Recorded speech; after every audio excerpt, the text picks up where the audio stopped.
네, 방금 소개받은 김성입니다.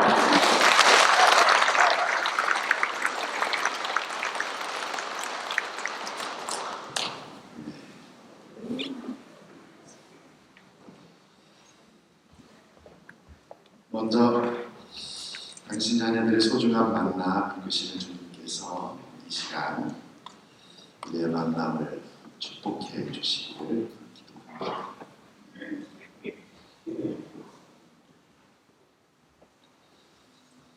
네, 이런 기회가 아마 자주 있을 듯 싶습니다. 저를 비롯해서 분당 사목자, 또 수도자들,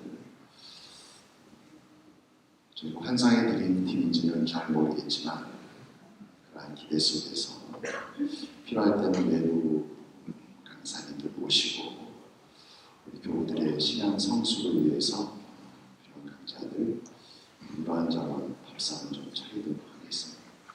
굳이 배부른 분들도 계실 텐데 그런 분들은 그냥 굳이 다 안 드셔도 돼요. 오늘 드리는 말씀 중에 혹시 새길만한 거 있으면 새겨가시고 다 이렇게 수용 안 하셔도 강의의 부스러기 정도만 챙겨가시기 바라고요.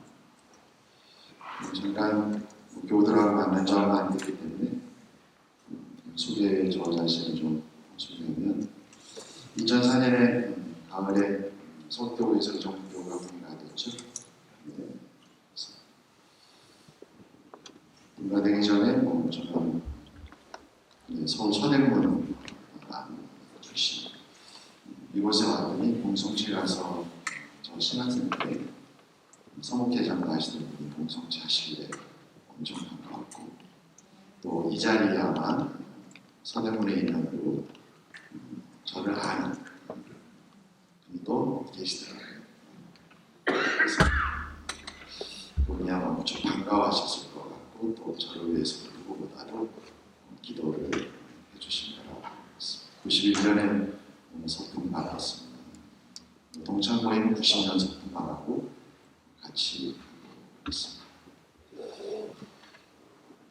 여기 초대 송락신님, 송락신님 소풍 동창으로서 잘 압니다.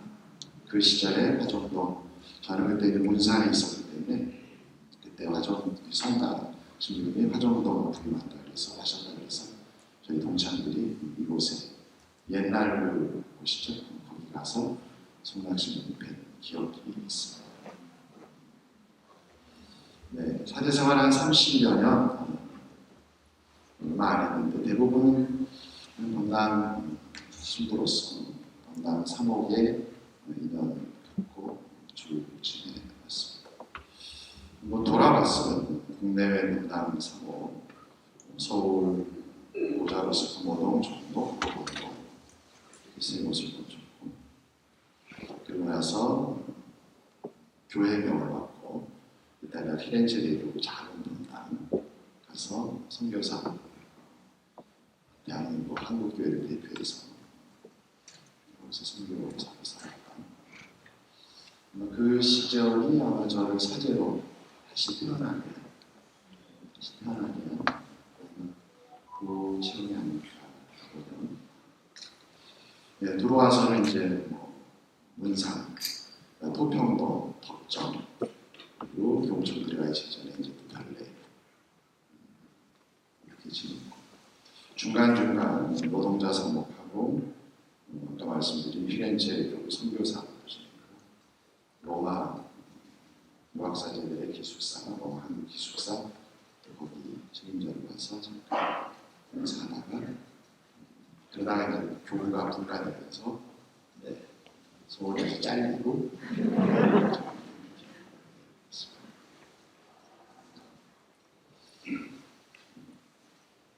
지구장 수행하고 직접 알고 계신 교구청에서 생활하다가 이제 화정동으로 됐습니다. 개인적으로 저에게는 주님 은혜로 사제가 된 파견된 모든 곳이 소중하게 기억됩니다. 모든 것을 거룩하게 살았고 사제로 숨도 티도 없이 살았다는 게 아니라 정말 엉망진창으로 살았던 그 수많은 세월들이 있습니다. 하지만 그 모든 과정을 돌아보면서 주님께서는 나를 포기하지 않으십니다. 절대 나를 포기하지 않으십니다. 끝내 제가 주님을 포기하지 않으면 그분도 나를 끝내 포기하지 못하십니다. 그래서 인내 속에서, 한없는 인내 속에서 저를 지켜주시고 만들어 가시는 여정. 이게 이제 제가 체험한 하나님 체험하고 모든 곳에서 여러분들의 지난 세월 속에서 신앙생활을 살았던 성당들 혹은 삶의 터전을 두었던 동네들, 화정동에서 태어나서 화정동에서 신앙생활이 전부인 분은 아마 이 중에는 없으시죠? 있을 수가 없어요. 왜냐하면 화정동 역사가 여러분보다 훨씬 더 젊으니까. 그 모든 본당들 가운데 특별히 내 신앙의 여정에서 그리고 내 삶에서 특별히 기억되고 소중히 나가고 또 그런 어떤 동네들과 성당들이 있죠. 그런 곳이 어딜까? 또 여러분의 신앙의 여정 안에서 이 화정동에서의 신앙생활이 어떠한 의미와 가치로 여러분의 신앙 안에 자리 잡고 있고 나중에 기억되어질까? 멋진 곳이로서 정말 흐뭇한, 떠올리면 행복한 그런 화정동에서의 삶을 진정하고 바랍니다. 진정합니다. 이전에 내가 어떠한 삶을 살았든 화정동이 신앙의 일치원자, 다시 표현하면 깊은 회심, 하나님과의 깊은 친교 통해서 이제 신앙이 뭔지를 알겠다. 신앙이 뭔지를 알겠다. 이렇게 너무도 어마어마한 하나님에 대한 거기 때문에 이 부분을 우리가 온전히 안다는 것은 죽었다 깨어나도 언젠가 우리가 하나님 안에서 온전히 하나가 될 때 그때는 더 이상 물을 것도 없고 주님께서 말씀하실 것도 없을 겁니다. 하나님의 모든 것 그것은 나의 것이 될 거예요. 나의 것이 될 것이에요. 그 순간까지는 정말로 눈은 뜨고 있는데 뭔가 더듬 거리면서 우리는 삶을 살아갈 수밖에 없어요. 신앙의 여정도 마찬가지. 신앙의 여정. 근데 화정동이 그러한 어떤 계획이 결정적인 계획가 된 분 이미 계실 거예요. 화정동에서 신앙이. 그리고 아직 그렇지 않은 분은 이곳일 수도 있고 혹은 또 다른 곳. 이 모든 것들은 주님께서 정하십니다. 주님께서 나에게 가장 적합한 때, 가장 적합한 순간에 그분께서는 나를 결코 실망시키지 않으십니다. 그게 희망입니다. 눈에 보이지는 않지만 그러나 믿음이 주는 이 희망 속에서 우리는 분명히 나 눈 감기 전에 이것이 바로 시므온의 고백이었죠. 주님, 이제 마침내 제가 눈을 감게 아무도 여한이 없다. 당신께서 나에게 일러주신 그 기나긴 세월을 시므온은 보이지 않는 희망 속에서 믿음이 주는 희망 안에서 기다리고 마침내 너무도 못된 노인이 됐잖아요. 죽기 전에 돌아가시기 전에 정말 아기 예수를 품에 안고 그거는 정말 생각만 해도 이런 어떤 성경이 전해지고 있는 이런 여러 가지 그런 장면들을 여러분이 기도에 살아있는 기도를 어떻게 할 수 있어요? 나중에 한번 이 부분 가지고 여러분하고 또 나눠할 겁니다. 이 부분도 실증을 해봐야 하기 때문에 기도가 왜 이렇게 안 될까? 너무 막연한 상태에서 희미한 상태에서 내가 하느님, 주님, 예수님, 성모님하고 기도를 하긴 하는데 너무 추상적이야. 추상적인 거 앞에서 당연히 우리가 뭘 기도한다 하더라도 너무 잡히지가 않아요. 그래서 이런 기도에 대한 것도 어떻게 하면 기도를 살아있는 기도가 될 수 있을까? 나중에 언제든 나눌 기회가 있을 것 같습니다. 여러분의 화정동에서의 어떤 신앙생활 삶이 정말 그 소중한 것이에요. 멋진 것이에요. 좀 행복한 것이에요. 그런 어떤 곳으로 여러분이 만들어가길 바라고 그러한 어떤 축복, 바람의 마음으로 저는 나누는 겁니다. 오늘 특강 자리는 작년부터 여러분 섬기고 계신 멋지고 소중한 동료 사제 나오고 신부님의 단순한 질문이 계기가 되어 하게 되었습니다. 발령 후에 부임 전에 살짝 이곳을 방문했습니다. 사목자들을 만나기 위해서 주임 신부하고 긴 면담했고 나오고 신부하고 긴 대화를 나눴고 이종 신부하고 이런저런 했습니다. 그때 외국 신부님이 툭 사순대를 이제 바로 이제 그 다음날 제수를 사순 특강이 있나요? 사순 특강이 있나요? 그래서 어떻게 했어? 그랬더니 뭐 코로나 상황에서는 뭐 대부분 됐고 그래서 하지 뭐 해. 근데 이제 뭐 이제 급하게 짜야 돼서 그리고 누구 하면 좋아요? 그래서 아니 뭐 그래 내가 먼저 10개 내가 하고 그리고 또 뭐 몇 번, 2번 하면 괜찮은데 2번 그래서 이제 다른 한 분은 나고 오시면 섭외해요. 그래서 요 단순하지만 그렇게 서목적인 우리를 퍼올릴 수 있는 질문 하나 사순 특강이 있나요? 나고 오시면 한 말씀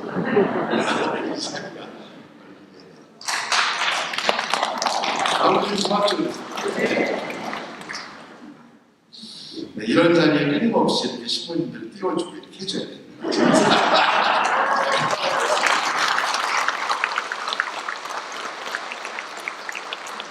어떤 내용 나누면 좋을까?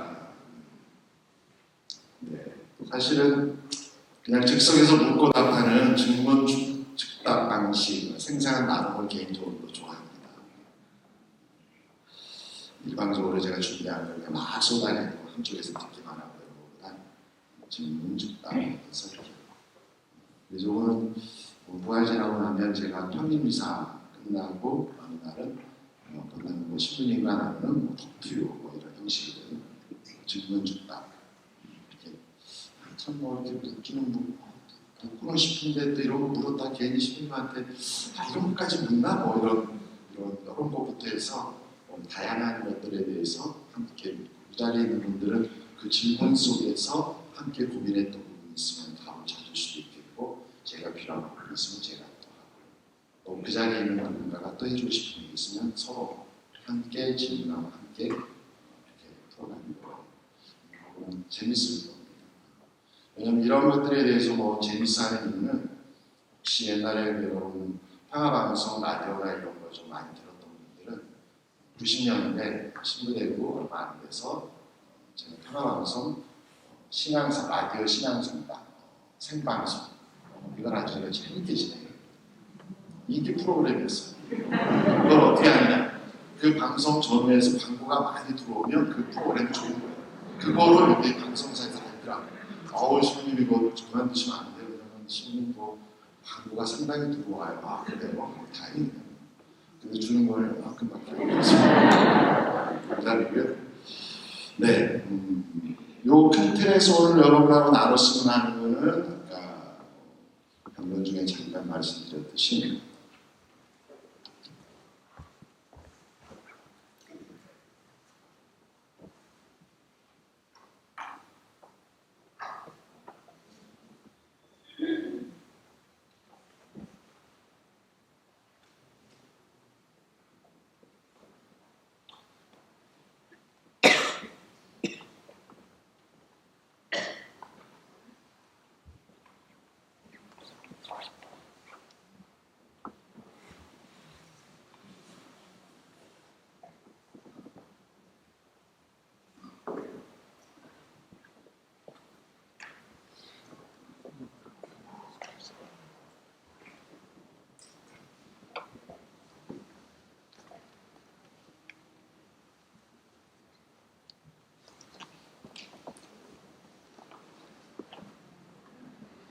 이게 친교의 삼위일체입니다.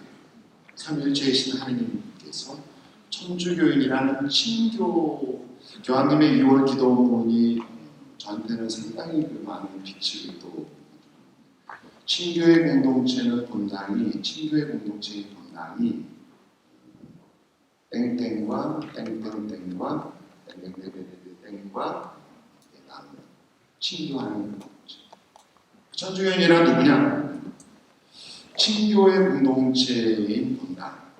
친교를 하는 친교를. 근데 친교는 누구와? 먼저 친교는 하느님과. 천주교인이니까 천주와, 그리스도인이면 그리스도와 친교. 요게 가장 근본이 됩니다. 하느님과의 친교, 예수님과의 친교, 이 친교를 이루는 사람, 이가 바로 천주교인 그리스도인. 이게 그냥 신앙의 가장 본질적인 부분. 불자들은 부처님과 친교. 신천지는 모르겠어요. 얘들은 무슨 집단인지 모르겠어요. 꼬드겨 가지고 그냥 돈이나 단물이나 재물이나 말아먹고 다단계 무슨 사기꾼 같은. 이 자리에 신천지 있으면 빨리 회개하십시오. 지금이라도 늦지 않았습니다. 하느님과 친교를 이루는, 하느님과의 친교를 근본으로 해서 또 친교를 이루는 사람인데 바로 형제들과 친교. 여기서 형제라는 얘기는 믿음의 신자 공동체, 영신 가족을 말하는 거예요. 저 모르는 낯선이와 친교가 아니에요. 우리 낯선이와 어떻게 친교 나눈다, 이거는 정말 꿈 같은 얘기죠. 그러니까 하느님과의 친교를 바탕으로 해서 형제들, 믿음 생활을 같이 가고 있는 형제들. 서로 사랑하라 할 때, 이 서로 사랑할 때 첫 번째는 누구냐? 바로 너희들끼리 서로 사랑하는 거잖아요. 형제들끼리 서로 사랑하는 거예요. 낯선이 저 멀리 있느니 오적으로 한번 마주친 이런 사람에 대한 형제. 그 다음에 가난한 이들과의 친구. 이것이 바로 삼위일체의 친구. 자, 하느님과의 친교. 그것이 뭐냐? 드러나는 것이고,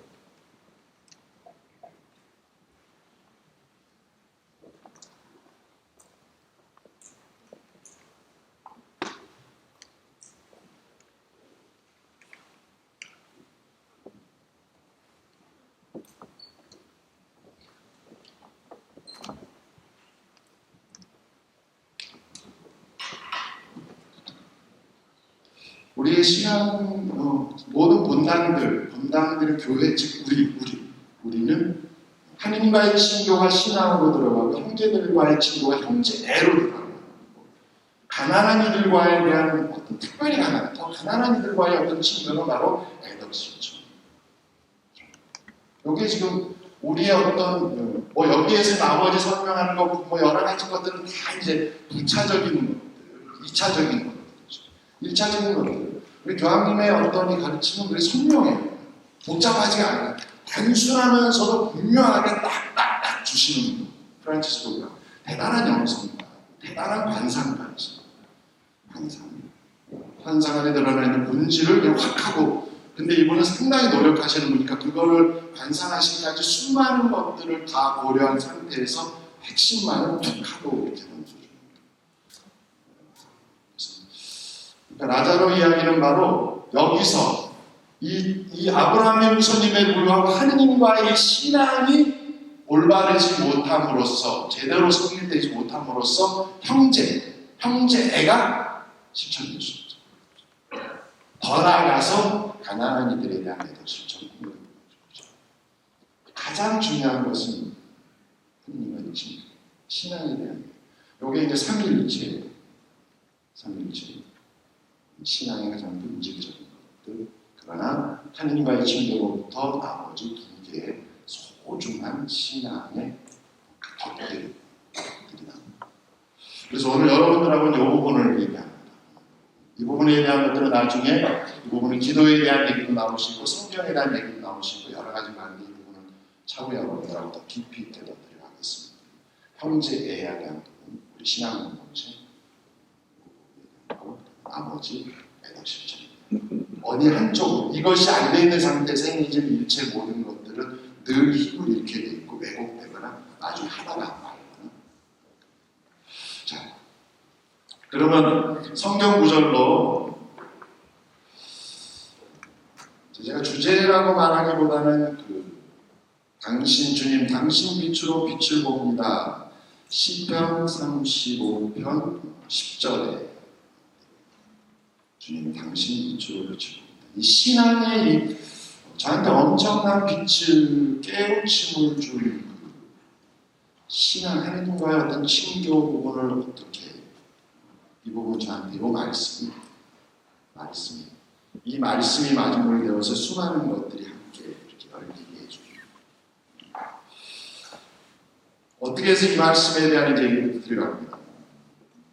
매년 정초가 되면 성경 구절을 이렇게 선택하는 습관도 있습니다. 올해는 어떤 말씀의 빛을 가지고 힘을 가지고 주님 말씀은 제 삶의 등불이옵니다. 이렇게 올 한 해 많이 이끌어갈 말씀의 빛으로 모든 말씀이 아니라 한 구절 아주 구체적인 거죠. 자주 되네. 여러 번. 올해는 이제 고린도전서 15장 10절 하느님의 은총으로 지금의 제가 되었습니다. 라는 바울 사도의 이 고백이 이제 제가 오늘은 내내 제가 공동체가 되었습니다. 이런 고백입니다.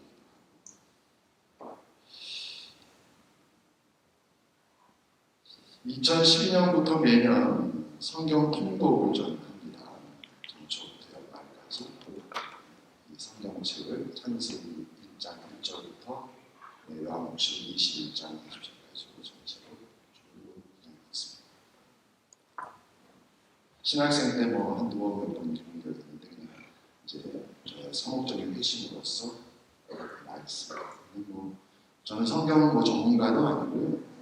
무슨 박사 타이틀이나 이런 것도 있는 것도 아니고 오로지 건강 사목자로서 이렇게 살아왔던 생각에서 성경은 제가 할 수 있는 어떤 쪽이 있습니다. 재미없는 부분 뭐 있잖아요. 성전은 몇 자를 짓고 어쩌서 이건 쑥쑥쑥 잠깐만 계속 넘기는 거예요.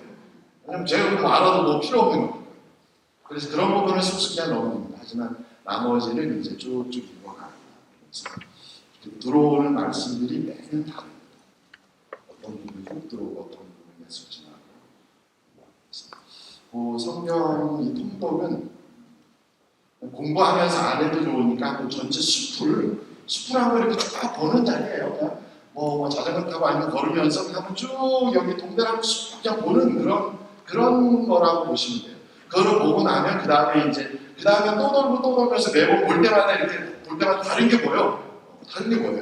그냥 똑같은 거예요. 이거는 특별히 공부 뭐를 할 필요 없고 그냥 성경은 말씀이 나에게 이제 말씀을 건네기 시작하게 되는 거죠. 그게 요 대목이에요. 당신 빛으로 비춰. 당신 말씀으로 당신 말씀을 지금 제가 이제 보게 하고 깨닫게 되는 것입니다. 말씀이 저에게 말을 건네고 나를 일깨워주지 않으면 죽었다 깨어나도 이 말씀을 우리는 하나님의 말씀을 잘 이게 이제 결국은 단순한 표현이지만 결론이라고 말할 수 있는 부분인데 자, 왜 이 말씀이 그러면 이렇게 소중하게 다가왔을까? 저 개인적인 고뇌 때문에 그래요. 신앙의 고민이죠. 사제로서 우리도 매일 그럽니다만 매 기도 끝에 영원히 살아계시며 다스리시는 우리 주 그리스도를 통하여 비나이다. 성부와 성령과 함께 세세 영원히 살아계시며 다스리시는 세세 영원히 살아계시며 다스리시는 이 살아계시는 이 부분이 이렇게 기도를 이렇게 하면서도 늘 걸리는 거예요. 하나님이 살아계시다. 하나님 살아계시죠? 믿으시죠? 어떻게 살아계세요? 이 기도를 바치면서 늘 이게 내가 빈말은 아닌가? 너는 마르티노야 너는 사제로서 또 신녀들에게 수많은 하나님의 살아계신 하나님 이 부분을 이렇게 고백하고 강론하고 선포하는데 너는 살아계신 하나님을 어떻게? 이제 이게 제 고뇌예요. 이 고뇌는 지금 살짝 해소는 됐지만 평생 제가 하잖아요.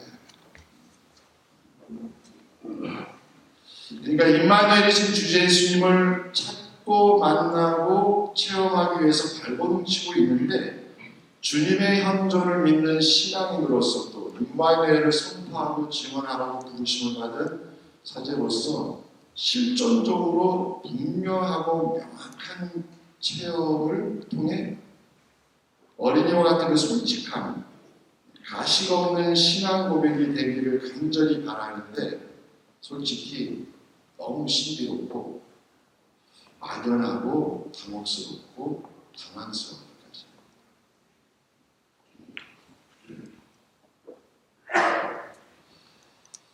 여기서 수많은 세월을 전망적인까지는 아니지만 제가 체험한 것은 하느님의 부재,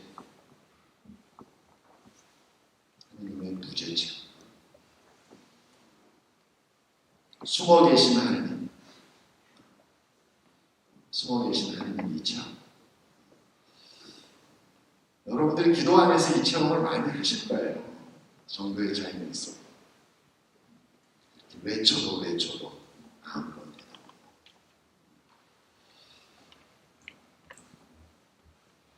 근데 이 상황, 이 처지, 이 숨어 계신 하느님, 하느님의 이 부재의 이 체험은 신앙인들만이 겪을 수밖에 없는 고뇌죠.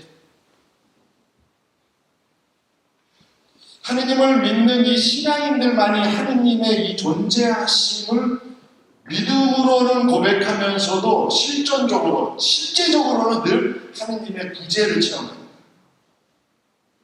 이게 지금 우리들의 처지예요. 이거는 신앙인들만이, 신앙인이라면 어쩔 수 없이 겪을 수밖에 없는, 마치 십자가와 같은, 운명과도 같은 것이 하느님의 현존이 아니라 하느님의 부재, 계시지 않은 듯한 이 체험.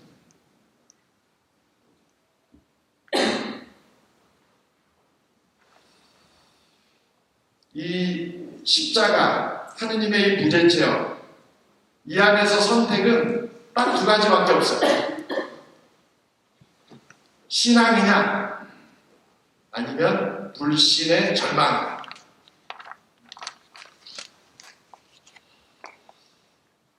예수님의 그 겟세마네 동산에서의 간절한 기도, 아버지 이 잔을 제게서 거두어 주십시오.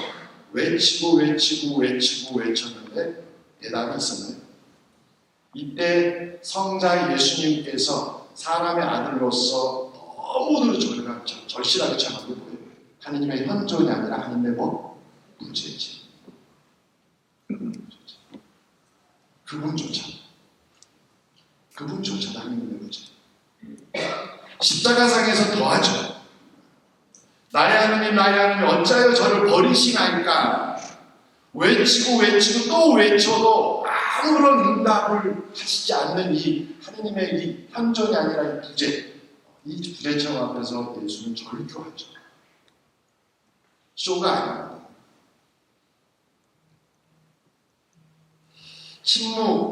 침묵, 아버지의 이 부재, 침묵 앞에서 성자 예수님의 절규, 마치 이 상황이 우리 동양식으로 말하면 백척간두라고 표현할 수 있어요. 백척간두 아시죠? 백척이라면 대나무 한 나무 꼭대기에서 그 위에 내가 이렇게 서 있는 백척간두. 여기서도 선택이 딱 두 가지밖에 없어요. 뭐예요? 거기서 목소리 끊어질 때까지 벌벌 떨면서 거기서 그냥 그대로 백척간두에서 있느냐, 아니면 뭐예요? 진일보 하냐. 이걸 갱일보, 나아갈 진자를 쓰든지 다시 갱자를 쓰든지 다시 진 앞으로 한 발을 내딛느냐, 아니면 그 자리에서 그냥 두려움과 죽음에 나오는 동안 절망 속에서 그냥 죽음의 노예가 되었어, 절망의 노예가 되었어, 아니면 거기서 한 발 내딛느냐. 여기가 신앙의 기록, 여기가 이제 신앙의 기록이에요. 신앙이라는 것은 단순히 믿어서 성당 다니고 이런 게 착하게 살고 이런 게 신앙이 아니라, 신앙의 본질은 백척간두에서 나머지 선택하는 그 순간, 그 기점이 신앙으로 가느냐 아니면 아니냐. 여기에요. 그래서 예수는 어떻게 하셨어요? 예수님은 진일보했죠. 십자가상에서 그렇게 절규하면서 마지막 내딛으신 거지, 바로 한 방울 내딛으신 거죠. 그래서 예수님의 진정한 신앙은 바로 십자가상 위에서 신앙이 딱 드러나는 순간. 그 순간에는 한 발을 내딛는 순간에는 죽느냐 아니면 이제껏 평생을 통해서 본인이 믿고 희망했던 그 아버지께 온전히 전적인 신뢰를 맡기면서 한 발을 내딛는 순간입니다. 아버지 하면서 한 발을 좀 내딛는 거예요. 인간적으로는 죽음이지만 그 마지막 한 발이 바로 그 의로움을 보시고 그 믿음을 보시고 아버지께서는 마침내 부활이라는 것으로 그 믿음이 옳았습니다. 이게 이제 부활이에요. 그 예수님의 어떤 신앙이 가장 잘 드러나는 게 하느님의 현존 앞에서 신앙이 드러난 게 아니라 하느님의 절대적인 침묵, 부재 상황 속에서 마침내 사람의 아들로서 예수님의 신앙이 확.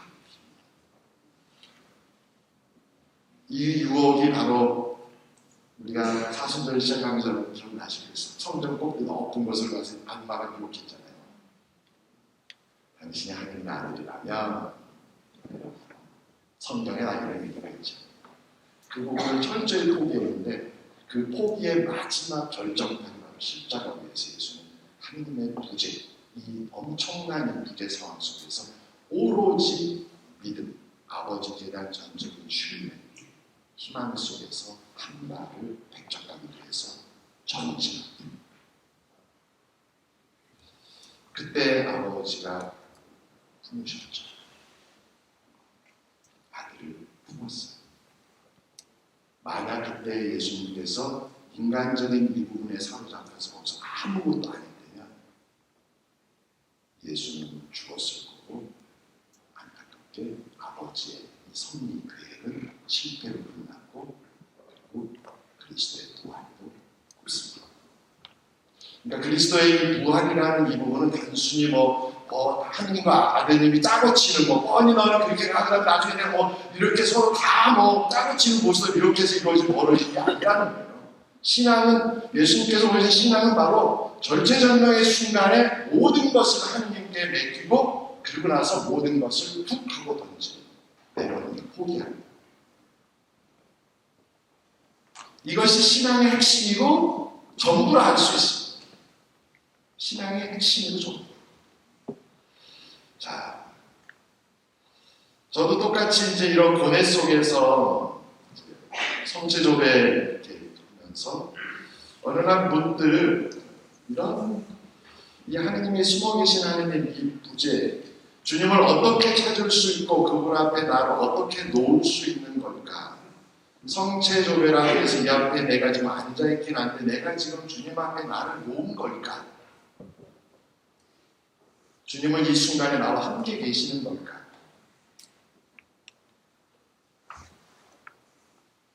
나에게는 그런 능력도 믿음도 기운도 약한데 주님은 어디에나 계시는 분이신데 실제적으로 나는 그분을 어떻게 마음으로 느낄 수 있을까? 이런 생각이 밀려왔어요. 그래서 기도했어요. 주님, 당신께서 저를 찾아와 주십시오. 저는 당신이 모든 곳에 언제 어디든 계심을 믿습니다. 하지만 당신의 현존은 너무도 신비롭고 놀라워 아둔하고 어리석은 제가 감히 알아차릴 수도 알아낼 수도 없습니다. 그러니 주님, 당신께서는 저보다 저를 너무도 훤히 잘 알고 계십니다. 저는 영적인 감수성도 예민함도 너무도 둔하고 누린 철부지 아이입니다.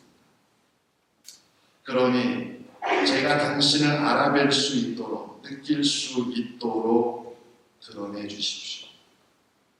진실한 마음으로 당신을 찾는 누구에게나 나 여기 있다 하고 항상 응답해 주시겠다 말씀하셨으니 제가 당신을 찾을 때 당신은 드러내 주십시오. 제 처지와 능력과 수준에서 당신의 현존을 느낄 수 있도록 도와주십시오. 이 기도를 정말 얼마나 많이 바쳤는지 몰라요. 부서지고 깨진 마음으로 그냥 나보다 나를 더 보고 싶어 하시는 주님 앞에 나를 그냥 드리자. 사실 제가 저를 보고 싶어 하는 것보다 저희 어머니가 저를 보고 싶어 하는 것보다 주님이 저를 엄청 더 보고 싶어 한다는 걸 알아요. 그래서 그냥 어린이와 같은 마음으로 주님 저 왔어요. 저 보세요. 저는 당신을 지금 어떻게 봐야 되는지 계시는지 어떻게 볼 수는 없지만 당신은 나를 지금 보고 계심을 당신 앞에 나를 들어요. 기도는 여러분이 뭘 하느냐가 아니라 여러분을 너무도 보고 싶어하고 사랑하시는 주님 앞에 나를 그냥 향수한 마음으로 들어요. 그게 기도. 그래서 기도를 행복한 거예요. 하나님이 나를 보게 하는 기쁨을 줍니다. 그래서 또 이런 기도를 바칩니다. 주님 저 왔습니다. 당신은 의사이시니 저를 치유해 주시길 바라며 당신 앞에 저를 놓습니다. 당신은 저보다 저를 더 훤히 아시는 분이시니 제게 자비를 베풀어 주십시오. 당신만이 저를 당신 마음에 들게 새롭게 하실 수 있는 분이십니다. 당신은 의사이시고 치유자이시며 위로자이십니다. 포근한 어미 품에 안겨있는 갓난아이처럼 저도 당신 앞에 그냥 저를 놓습니다. 마음은 순간순간 여러 가지로 흩어져 번잡스럽고 너를 뛰지만 부서지고 보잘것없는 몸이나 당신께 공헌하고 싶습니다. 주님, 자비를 베풀어 주십시오. 하느님의 지혜이신 성령이시여 누추한 제 영혼 안에 몸서고 하시는 하느님의 영이시여 당신만이 제게 하느님을 느끼게 하실 수 있으십니다. 제 영혼을 깨우시어 주님을 느끼게 하여 주십시오. 당신의 능력으로 제 마음이 임마누엘 주님을 알아뵙게 하여 주십시오. 주님 당신 빛으로 빛을 봅니다 라는 이 시편 작가의 이 한마디를 통해서 제가 이제 깨달아가는 그래서 바쳐진 기도. 한마디로 표현하면 당신 빛으로만 저는 당신을 볼 수 있습니다. 당신의 빛으로 제가 당신을 볼 수 있게끔 해주십시오.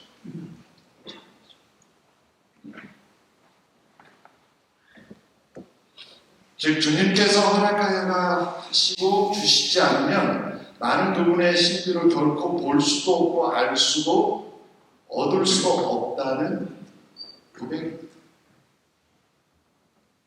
제가 살고 생활하고 행하는 일체 모든 것, 삶의 모든 조각들은 모두 주님 허락하심의 결과다.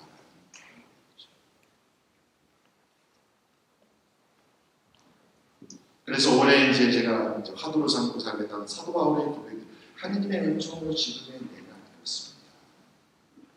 오직 하느님의 은총만이 저를 꾸미고 만들어가고 채워가는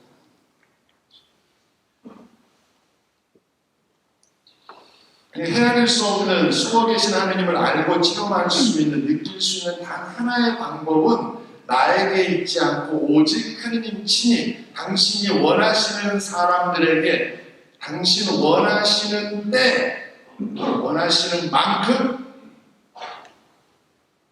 현존과 신비와 온갖 은총을 허락하시는 것을 이제 깨달았습니다. 단순히 작은 거지만 이걸 통해서 훨씬 영혼이 자유로워지고 행복해. 어디 어느 순간 성전이 있든 어디. 당신 빛으로 저희는 빛을 봅니다. 시편 저자는 이곡을 통해 명백하게 증언하고 있는 거죠. 반복되지만 주님 빛으로 우리는 빛을 보고 주님 빛 안에서 그 빛으로 말미암아 주님 빛 덕분으로 그 빛을 통해서 그 빛과 함께 그 빛의 힘과 능력으로 오직 주님의 은총과 허락하신 베풀어 주심만으로 우리도 빛이 될 수 있다. 이게 신앙입니다. 그래서 신앙은 쟁취되어지는 것이 아니라 하나님께서 베풀어 주신 천상의 은총, 축복이죠. 여러분이 아무리 길을 쓴다 하더라도 우리가 아무리 길을 쓴다고 우리 신앙을 퍼질 수가 없어요. 노력하면 뭐가 되겠지? 아니, 주님께 간절히 청하시면 돼요. 그래서 우리 복음서 안에서도 주님 제 믿음이 약합니다. 믿음을 키워주십시오. 이렇게 청하잖아요. 그분만이 하실 수 있는 그분의 손에 있는 것이기 때문에 내가 간절히 청해서 그분이 나에게 베풀어 줄 때만 나에게 올 수 있는 것이다. 성모일도 연중 33주간 목요일 악기도 본기도에도 이런 내용입니다. 이 같은 고백을 하는 거예요. 전능하시고 영원하신 천주여, 당신께는 어떤 어둠도 희미함도 없사오니 당신 빛의 찬란한 광채를 우리에게 비추시어 우리로 하여금 당신 계명을 깨닫고 보고 알아서 넓은 마음으로 당신의 길을 충실히 걷게 해주십시오. 이 모든 이 교회 고백 안에는 이 부분이 있습니다. 우리는 너무 자기주도적인 어떤 성향들이 강하기 때문에 바벨탑을 또 쌓는 그 유혹들 끊임없이 있기 때문에 신앙이나 하나님의 은총마저도 내가 뭘 어떻게 하면 내 것이 될 수 있는 것처럼 하는데 바오로 사도는 이것과 평생을 싸웠죠. 아니라 오직 믿음, 주님께서는 모든 것을 나에게 가장 필요할 때 주시는 거란 이 믿음으로 우리는 의로워지는 거지 어떤 우리 행위를 통해서 의로워지지는 않는다라고 끊임없이 나오는 것이죠. 자, 여기서 이제 조금 더 이 빛에 대한 거, 본다는 거에 대해서 조금 더 이 성경 안으로 좀 들어가 봅니다. 자, 빛, 그리고 본. 근본적인 빛. 그걸 알기 위해서는 창세기로 가야 됩니다. 창세기부터 이 안에 창세기 저자는 이 부분을 이미 이 신비로운 언어 속에 창조라는 이 설화와 같은 거를 통해서 요 시편 저자가 얘기했던 이 고백을 지금 이 창세기 안에도 이걸 담아내고 있거든요. 자, 1절. 성경을 딱 피면 1장 1절. 한 처음에 어둠이 시면 온 놀이를 덮고 있습니다. 어둠. 숨어 계신 하나님의 부재. 3절. 하느님께서 처음으로 말씀하시는데 뭐라고? 빛이 생겼다. 빛이 생겼어. 빛이 생겼다. 말씀하시자 빛이 생겼다. 빛. 말씀으로 모든 피조물을 창조하신다는 거, 이미 이 말씀이 인격화될 때 누구를 칭하는지 우리는 알고 있어요. 인격화될 때 뭐예요? 성자. 그러니까 하느님께서는, 아버지께서는 이미 창세기에서부터 성자를 통해서 우주 만물을 창조하신다. 성자를 통해서 우주 만물을 창조하신 그분께서는 구원 계획 안에서 성자를 통해서 온 인류를 죽음으로부터 해방시키고 하늘과 완전한 일체 구원으로 이끄신 이 창세기 1장 1절부터 열심히 되어진다. 그렇죠? 요한복음은 더 명쾌하게 드러냅니다. 한 처음에 말씀이 계셨다. 말씀은 하나님과 함께 계셨는데 말씀은 하나님이셨다. 모든 것이 그분을 통해 생겨났고 그분 없이 생겨난 것은 하나도 없다. 자, 모든 피조물의 근본적인 환경으로서 빛, 달리 말하면 하느님 만드신 뒤에 빛을 통해서 이제는 밝혀집니다. 드러나는 거죠. 이제 드러납니다. 식별이 가능해지는 거죠.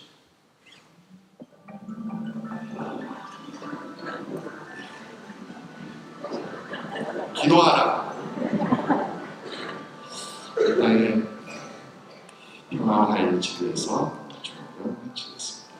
하늘에 계신 우리 아버지, 아버지의 이름이 거룩히 여기시며 아버지의 나라가 오시며 아버지의 계시기 은혜와 같이 땅에서도 이루어졌소서. 오늘 저희에게 일용할 것을 주시고 저희에게 죄 있는 것을 저희에게 하옵소서.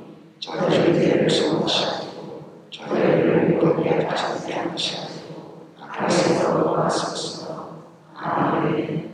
주님 가득하신 마리아님 기뻐하소서. 주님께서 함께 계시기를 주님 계시기를 주님께서 계시기를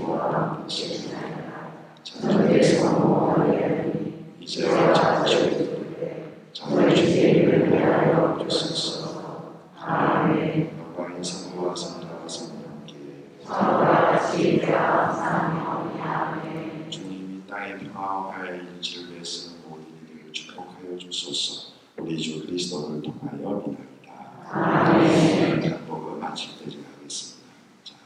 빛에 대한 4절에 하느님께서 보시니 그 빛이 좋았다.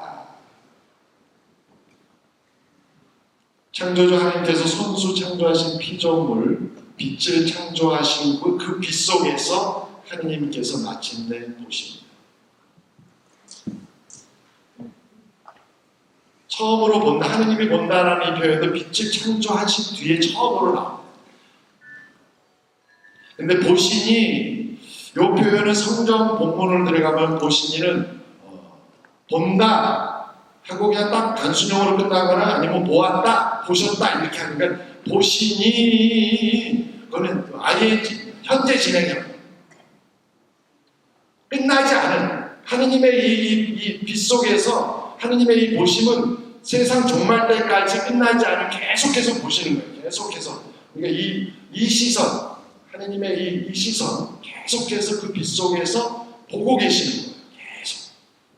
이 봄은 지금도 첫 피조물인 빛을 보시듯 지금도 보고 계십니다. 지금 이 자리에서 우리 하나를 보고 계십니다. 나를 보시고 계십니다. 나는 그분의 이 현존을 숨어 계신 하느님으로 체험될 수밖에 없지만 그분에게는 모든 것이 현존되도록 보고 계십니다. 우리를 창조하신 우리를 보고 계십니다. 모든 피조물을 보시고 그리고 나서 좋았다. 즉 모든 피조물은 하느님의 행복, 기쁨, 보람, 미소, 곧 사랑입니다. 첫날 빛과 어둠을 가르십니다. 우리는 빛은 좋은 거고 어둠은 뭐 나쁜 거다 이렇게 하는데 이 안에는 어떠한 윤리 도덕적인 지금 이 나쁘고 좋은 것이 없습니다. 하느님 안에 모든 것이 다 보시는 좋은 거예요. 그냥 가르신 것뿐이에요. 여기서 질서가 나오는 거죠. 이 가름은 바로 우리를 위한 피조물인 우리를 위한 어떤 하느님의 배려 가름이죠. 둘째 날 물과 물을 가르십니다. 셋째 날 땅과 바다를 또 가르십니다. 그리고 10절에 또 나옵니다. 하느님께서 보시니 좋았다. 대지의 풀은 싹 씨를 맺는 풀과 씨를 잇는 과일나무를 돋게 하시고 그리고 다시 하느님께서 보시니 좋았다. 12절. 넷째 날 낮과 밤을 가르시고 해, 달, 빗물체를 창조하시고 그리고 또 보시니 또 좋았다. 다섯째 날 수중 생명, 하늘 생명들 창조하시고 또 보시니 좋았다. 이들 생명들을 축복하시고 여섯째 날 땅의 직짐승과 날짐승을 창조하시고 또 보시니 좋았다. 사람을 창조하시죠. 이제 우리와 비슷하게 우리 모습으로 사람을 만들자. 그리고 나서 31절에 창조의 끝이죠. 하느님께서 보시니 손수 만드신 모든 것이 참 좋았다. 강조가 들어요. 참 좋았다. 이게 하느님의 시선입니다. 빛을 창조하신 빛 자체이신 분께서 이 피조물로서 빛을 또 이 세상에 허락하심으로써 그 빛 속에서 창조하신 모든 것들을 다 보시고 이렇게 선하게 이때는 그 어떤 것도 하느님의 근심 걱정이 없는 하느님 안에서 그분 빛으로 주님 빛 안에서 그 빛을 통해서 볼 때 모든 것이 좋다는 거죠.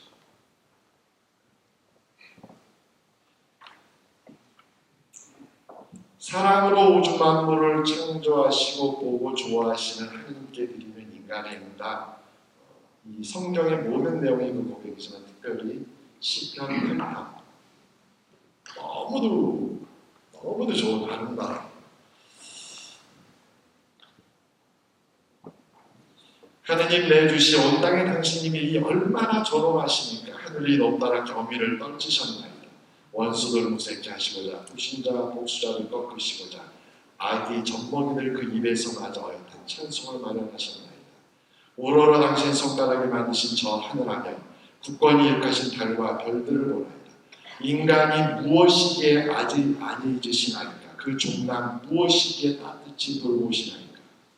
천사들보다는 못하게 만드셔서도 영광과 존귀관을 씌워주셨나이다. 손수 만드신 모든 것을 다스리게 하시고.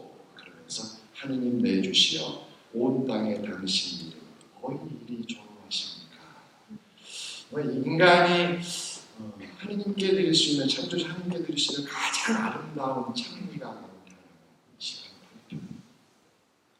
자, 이런 숭고하고 순수한 마음으로 창조주 하느님을 찬미하던 사람이 안타깝게도 이제는 하느님을 등지는 역사가 바로 일어납니다. 바로 어둠, 혼돈, 다시금 혼돈과 그 혼돈 속에서의 봄.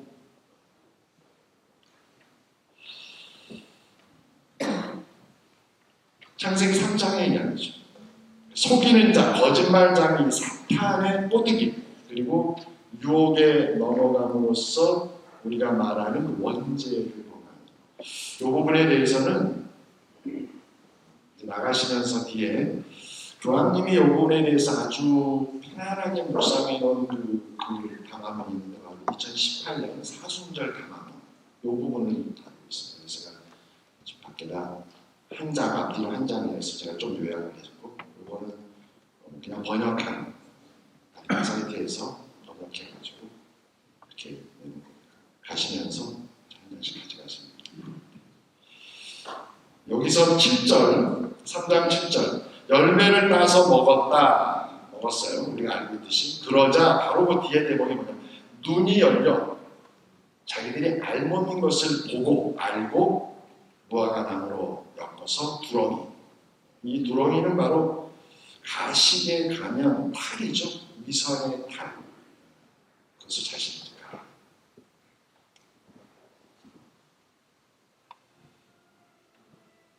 앞선 고백에서 2장 마지막 절이 25절 그걸 보면 사람과 그 아내는 둘 다 알몸이면서도 부끄러워하지 않았다. 그러면서 창조의 인간의 창조 얘기가 이제 끝나요. 3장 1절에서 바로 유혹자 이야기가 나오는데 바로 그 대목에서 이제는 그 알몸인 것을 그들이 보고 알고 그러고 나서 이제 가시게 위선의 탈을 적으시고 꿈을 미치는 거죠. 요 대목은 좀 묵상할 필요가 있어요. 왜 원죄 이전과 이후가 이렇게 명백한 차이가 올까? 알몸이어도 부끄러움이라는 이런 수치스러움, 이 어둠에 전혀 그런 언급이 없었는데 왜 원죄 이후에 죄를 짓고 나서는 이러한 극명한 차이가 어디서 오는 걸까? 범죄 이후에 달라진 환경은 없습니다. 여전히 빛이 있고 하느님이 계시고 온갖 하느님이 창조하신 보시니 좋은 모든 피조물이 여전히 그대로 있어요. 달라진 게 하나도 없어요. 아무것도 없어요. 그런데 어느 시점 딱 요 3장 1절 요부터 유혹에 떨어진 인간이 갑자기 눈이 열려. 눈이 열려. 빛 속에서 모든 것을 보고 알고 해서 너무 행복했던 이유가 뭔가를 행하고 나서는 자신의 눈이 열렸어요. 근데 그 눈이 열림이 결국에는 다르게 오게 돼요. 보신이 좋았다라고 하는 이 모든 것들을 이제 보니 너무 안 좋은 거죠. 달라진 건 없는. 왜 그럴까? 이 죄라는 것의 본질입니다. 죄라는 것의 본질. 이 속이는 자의 속임에 걸려 넘어진 이 결과라는 것은 뭐냐? 속아 넘어갔다는 거죠. 본이 좋은 것이 아니라 실상은 그렇지가 않아. 다시 한번 제대로 봐봐. 이게 좋아 보이니 이게 너희들을 위해서 하나님께서 다 마련해 준 것까지 아니야. 너는 속고 있는 거야. 하나님한테 속고 있는 거야. 정신 차려. 제대로 보란 말이야. 이게 지금 본질이에요. 뭐를 따먹었더니 뭐 이거 따먹어 이게 아니라 속이는 자에 넘어감으로써 헷갈아내버린 거예요. 정신이 이렇게 마태가 가버린 거죠. 이렇게 보는 것이 사실 우리 일상에서도 그렇잖아요. 어떨 때는 너무도 이렇게 그냥 끝까지 끼면서 보이다가 어느 순간에 내가 정신이 헷갈려가고 나면 이렇게 달리는 거예요. 속아 넘어가는 거죠. 누구한테 속아요? 제일 먼저 제가 먼저 말씀드렸죠. 누군가가 나를 속이기 전에 제일 먼저 나를 속이는 건 누구라고 그랬어요? 내가 나를 속이지 않으면 그 누구도 나를 속이지 못해요. 사실. 다른 사람에게서 받아 핑계거리를 만들 뿐 실제로는 자기가 자기를 속이는 순간이죠. 어떻든 여기서 범죄라는 것은 그래서 스스로 눈을 감아버리는 행위입니다. 이 빛 속에서 모든 것을 바라볼 하느님 안에서 모든 걸 바라볼 때는 그렇게도 좋고 모든 것이 선하고 너무도 행복한 게 스스로가 눈을 감아버려요. 그리고 눈 감은 상태에서 자신의 그 인간적인 그것으로 다시 눈 감은 상태에서. 그래서 여기서 주님의 빛이 아닌 피조물의 시력, 아주 제한적이고 이런 정말 너무도 편협한 그 판단, 생각, 그것으로서 피조물을 바라보는 결과는 어둠인 거죠. 이게 죄의 본질. 이 눈이라는 것을 이게 한자로 잠깐 써보면요, 뭔가 너무 쉬운 한자니까 이렇게 돼 있죠. 네. 요거를 옆으로 놓으면요,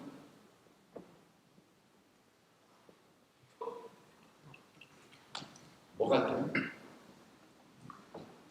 창이잖아요. 이게 눈이에요. 이게 온 벽으로 뚫어있는 이게 눈목자. 옆으로 누이면 창이에요. 눈은 창이에요. 세상을 바라보는 창. 그러니까 빛 속에서 바라보던 그 눈이 열렸다고 하지만 실상으로는 그 빛 앞에서 눈을 감아버린 그 인류. 창이 있는 이것을 스스로 막아버린. 그래서 위선과 가식의 이 옷 속에 감옥 속에 본인을 던져버려. 하느님이 계심에도 불구하고 하느님이 안 계시다고 속아 넘어가는 게. 이게 이제 문제.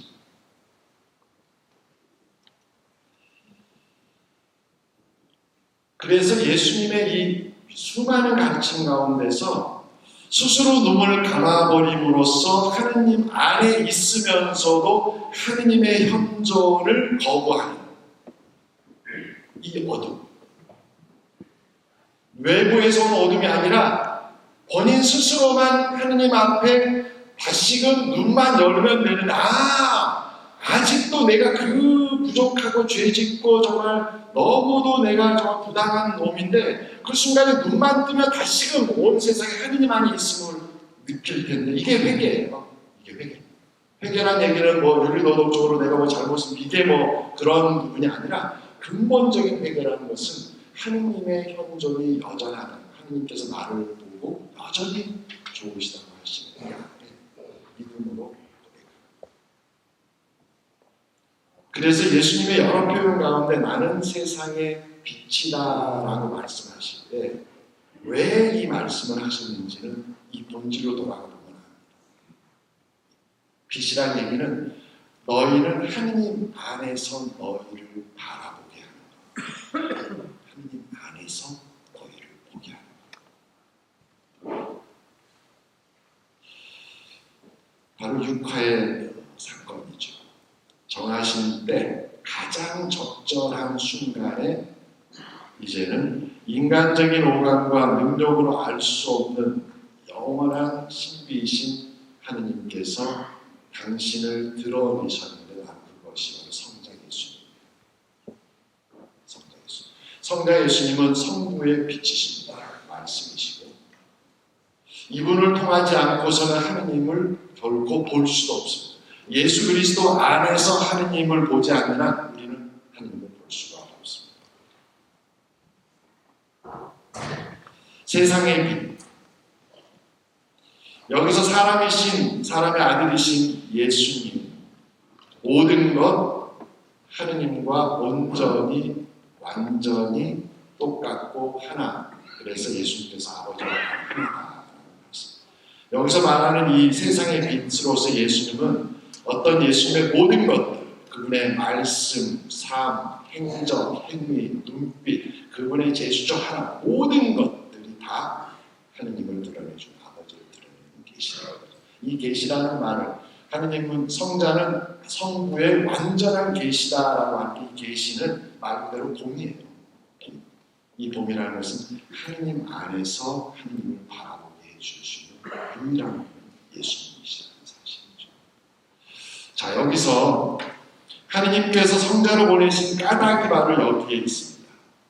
하느님 안에서 세상을, 자신을 제대로 다시금 보게 하는 것, 원죄 이전에 첫 인간들이 누렸던 그 복난, 그 행복, 창조의 시선으로 다시금 자신을 보는 것.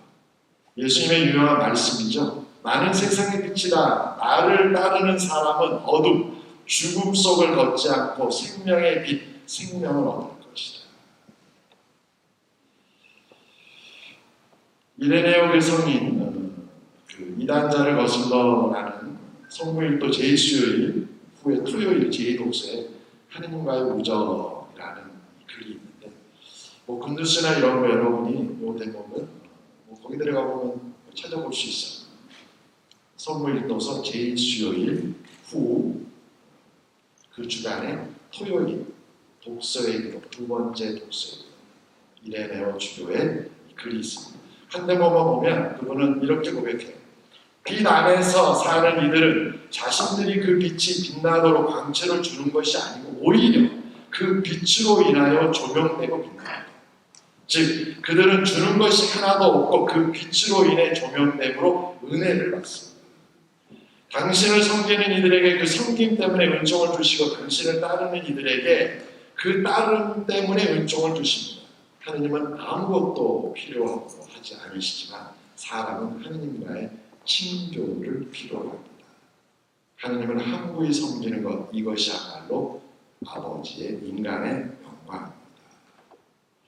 끝자락에서는 당신의 유익이 아닌 바로 우리의 유익을 위해 아버지께서는 당신 외아들을 보내주셨고 주 예수님께서 당신의 영광과 유익을 위해서가 아니라 바로 우리의 영광과 은혜, 행복, 유익을 위해 세상의 빛으로 우리 가운데 사시는 것이다. 전체 원문은 여러분이 보시고요. 여기서 이제 두 번째 딜레마. 이제 이스라엘 백성이 겪었던 이 딜레마, 창조의 이 첫 인간이 겪었던 이 딜레마와 함께 이제 두 번째 딜레마가 이제 신약의 백성이고 예수님이 사람이 되셔 그 당시 함께 살 때는 세상의 빛으로서 사람들이 느낄 수 있었어요. 제가 첫 번에 보내했던 주님 당신을 드러내 주십시오 하고 고민할 필요도 없어요. 예수님이 계시는 곳에 갔으면 됐어요. 그냥 그분이 계시니까 그분의 모든 말씀, 당시 예수님 사람들의 예수님을 세상의 빛으로서 못 알아봤지만 그러나 실질적으로 우리에게 전해지는 모든 걸 통해서 그분이 어떤 분이시지 아는데 문제는 신약의 이제 이스라엘 새로운 백성은 또 딜레마입니다. 또다시 하느님의 부재, 숨어 계신 하느님을 또 체험하는데 예수님의 부활 승천 이후에 사도들이 겪은 혼란입니다. 함께 계셨던 부활한 이후에 예수님과 함께 계실 때 사도들은 너무도 모든 것이 분명했어요. 그런데 부활 승천하신 이후에 갑자기 예수님이 될 수가 없는 거죠. 또다시 숨어버린. 그러면 우리의 이제 보내, 이 교회의 보내, 부활 승천하셔서 또다시 숨어버린 듯한 이 세상에 비치신 주님을 어떻게 또 우리는 뵐 수 있을까? 느낄 수 있을까? 예수님께서는 이를 위해서 당신의 이 빈자리, 부재, 그래서 2000년의 교회 역사는 이 부분에 대한 끊임없는 탐구의 역사입니다. 어떻게 이 신비스러운 모든 곳에 계신 임마누엘 이 주 예수님을 어떻게 우리는 현존 체험하고 고백할 수 있을까? 이 고백. 그러기 위해서 예수님께서는 성사를 통해서 세운 것도 있지만 교회를 세우시면서 믿음의 반석 위에 교회를 세우시면서 두 개의 큰 기둥을 세우셨죠. 하나는 성령, 말씀이신 주 그리스도, 말씀을 통해서만 또 하나는 성사로 대표될 수도 있는 거룩한 전승 성전, 성경과 성전이라는 이 두 기둥을 통해서, 이 등불을 통해서 우리는 숨어 계신 듯한 그리스도께 다가가고 그분의 영적을 느낄 수가 있습니다. 제가 이제 그리스도를 체험하고 또 성사를 통해서 체험되어진 부분도 없지 않아 있습니다만, 하지만 이 말씀을 통해서 이 말씀이 저에게 말씀을 건네주고 그 빛 속에서 주님을 체험했습니다. 성경, 생생하고 진실된 고백이고 증언이죠. 특히나 복음서들이 정해주고 있는 그 모든 것들을 여러분 그냥 주마간상벽으로 대충 넘기지 마십시오. 그 말씀 속에 그리스도 현존해 계십니다. 그 말씀이 여러분에게 그리스도를 증언해주고 드러내줄 겁니다. 그것은 이미 아마 성경 공부하면서 여러 가지 책에서 그렇게 간혹 느끼셨을 거예요. 말씀이 나에게 말씀을 일깨워줍니다. 그런데 이것을 한번 체험하고 나면 생각보다 모든 성경이 다 공부하지 않는데도 성경을 읽어가면서 그 말씀들이 나에게 살아서 이제 죽은 문자가 나에게 이제 살아서 이제 다가옵니다. 모든 것들이.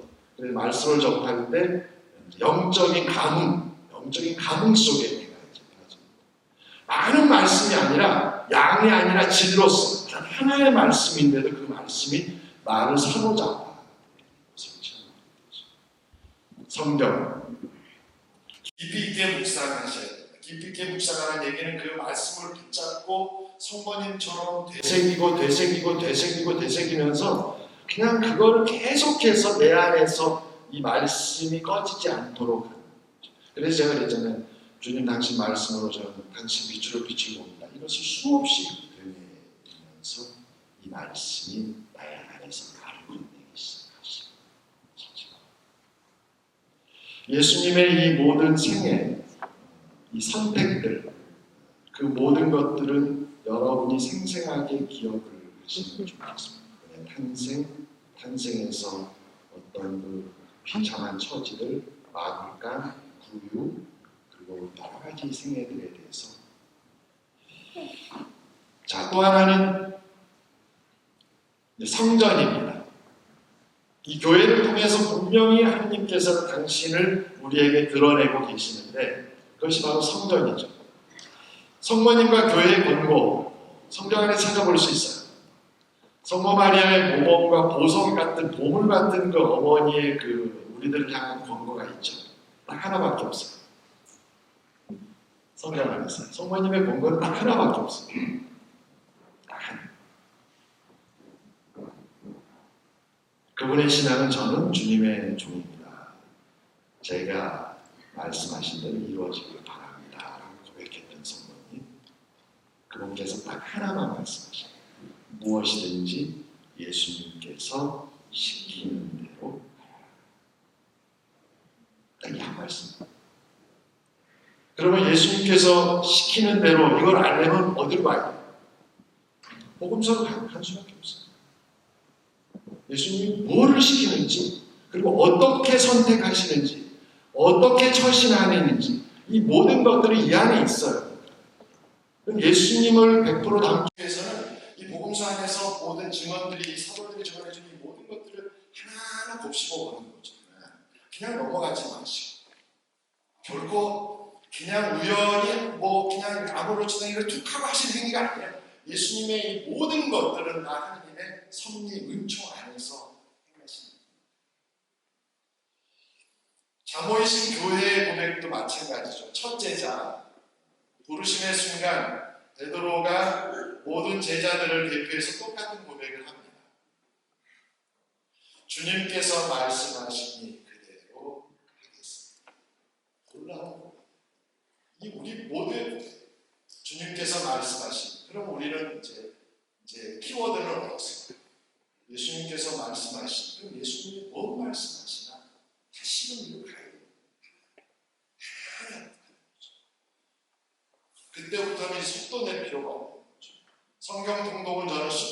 하지만 이제는 예수님에 대한 이런 부분으로 들어갈 때는 이제는 정말로 느린 걸음으로 양이 아니라 이제는 작은 것을 가지고 계속해서 봅시다. 그래서 질문하는 왜 이런 말씀을 왜 이렇게 행동하셨을까? 왜 이렇게 선택하셨을까? 왜 이러셨을까? 끊임없이 질문하죠.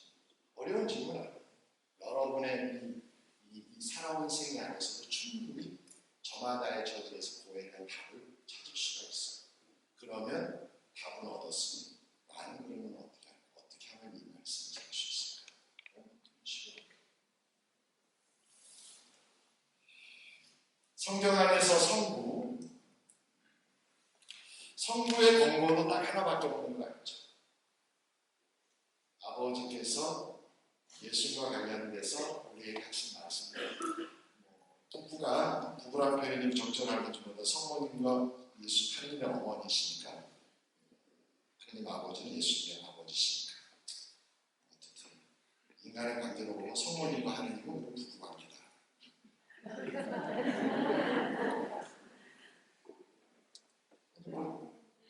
그렇잖아요. 예수님의 부모니까 부부가 참 사랑이 좀 이렇게 우애가 상당히 깊으시고 상당히 그러셨어요. 아버지도 한 말씀밖에 안 해요. 엄마도 한 말밖에 안 했는데 이 예수님의 친구들에게 예수님을 따르고 싶고 믿는 이 것들에게 딱 한마디 예수님과 사이좋게 지내나 싸우지 말고 이게 아니라 예수님이 말하는 거 목숨 그대로 해라.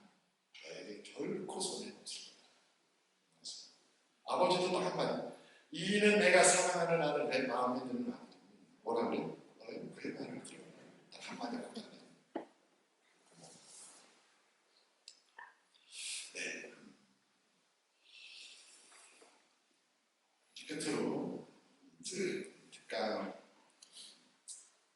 시청 청취하는 교우들 위해서 이제 아주 이탈리아 교회에도 우리도 이런 성가를 통해서 그런 고백을 하는 거죠. 교회 오랜 전통 성전 안에서 같은 고백을 하는데 이태리 신자들이 좋아하는 그 성가가 있습니다. 이태리 말로는 두셀라비타 이렇게 두셀라비타 우리말로 보면 당신은 저의 생명이십니다. 가사 내용은 당신은 저의 생명, 저는 당신 위에 다른 것을 가지고 있지 않습니다. 당신은 저의 길이요, 저의 진리이십니다. 당신은 사랑 때문에 돌아가셨고 우리에게 하느님 나라를 열어주시기 위해 우리 가운데 사십니다. 저는 주님 당신을 믿습니다. 당신은 마리아에게서 나신 영원하신 성자시며 우리와 똑같은 사람이십니다. 이런 가사 이제 이거를 여러분에게 이제 이태리 성가 멜로디는 어떤가? 우리하고 좀 리듬이 좀 다른 거는 우리의 대중가요하고 이태리 깐소리하고 다른 것처럼 그들의 요 리듬도 좀 다르고 이번에 이제 마지막으로 여러분에게 아주 힘든 이 들음에 하신 여러분에게 선물로 이렇게 노래로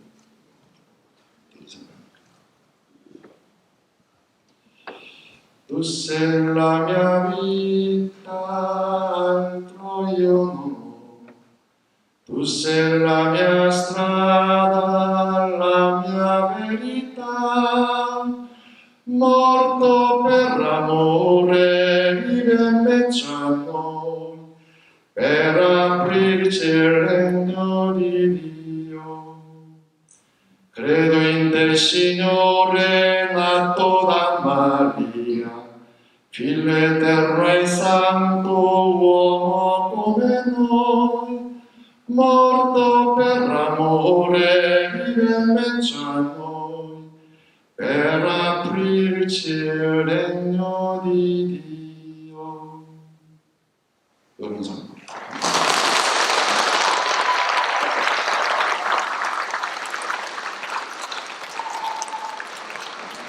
우리 사람들은 악보도 없이 이런 가사만만 놓고 정말 실제로 우리나라가 악보놓고 성가 부르지 악보놓고 부르는 나라나 민족들 거의 없는 제가 좀 반세기에서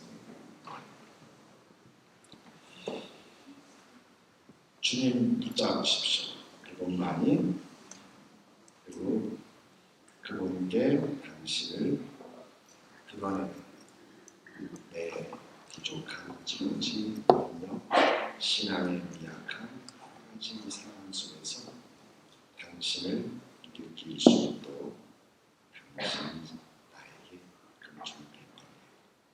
그렇게 기도하시다. 그러면 여러분도 주님의 현존을 느낄 겁니다.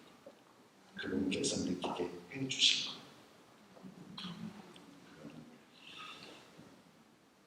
저의 어떤 솔직한 고백이고 증언입니다. 이제 저와 함께 이제 마지막 처음으로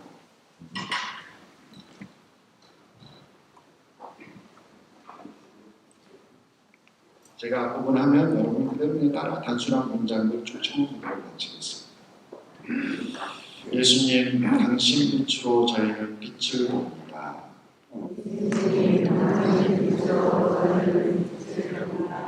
주님의 생기로 저희는 생기를 지닙니다. 주님의 존재하심으로 저희는 살아 숨을 쉽니다.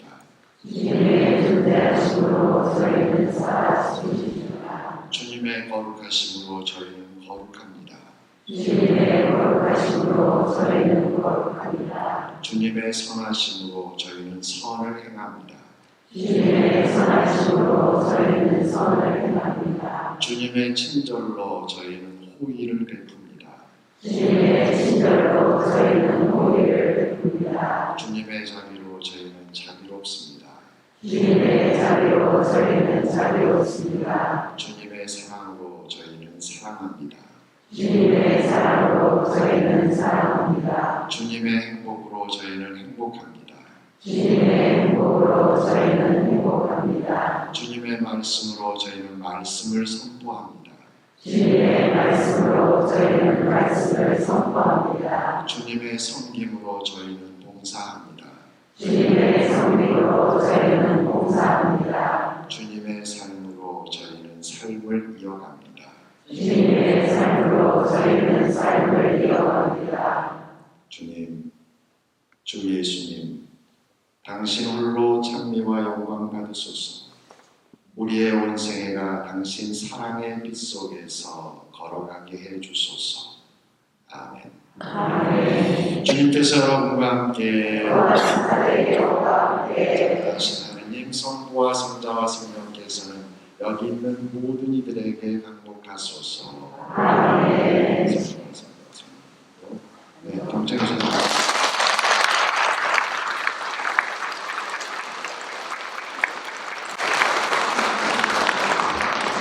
주신 우리 주임님께 다시 한번 감사드립니다.